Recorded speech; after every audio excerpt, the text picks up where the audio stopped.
బహుజన మిత్రులకు అక్క మాయావతి గారి నాయకత్వాన్ని బలపరుస్తూ మన భారత రాజకీయాలలో ఆర్ఎస్ఎస్, విశ్వ హిందూ పరిషత్, బీజేపీ లాంటి పార్టీలు చాలా భయంకరమైనవి, ప్రమాదకరమైనవి అని చెప్పేసి డాక్టర్ బిఆర్ అంబేద్కర్ గారు ముందే గుర్తించారు.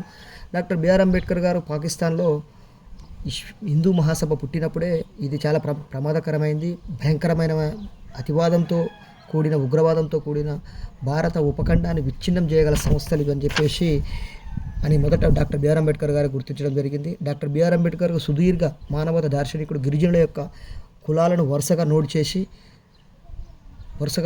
షెడ్యూల్ ట్రైబ్స్ అని పేరు పెట్టింది కూడా ఆయనే. ఎస్సీ కులాలను వరుసగా పేర్చి షెడ్యూల్ క్యాస్ట్ అని పేరు పెట్టింది కూడా ఆయనే. షెడ్యూల్ అంటే వరుస అని చెప్పేసి అర్థం కూడా చెప్పింది కూడా ఆయనే. బ్రిటిష్ ప్రభుత్వానికి వాళ్ళ లిస్ట్లో సబ్మిట్ చేసి ఆ పేరు పెట్టింది కూడా డాక్టర్ బిఆర్ అంబేద్కర్ గారే అని చెప్పి తెలుసుకోవచ్చు.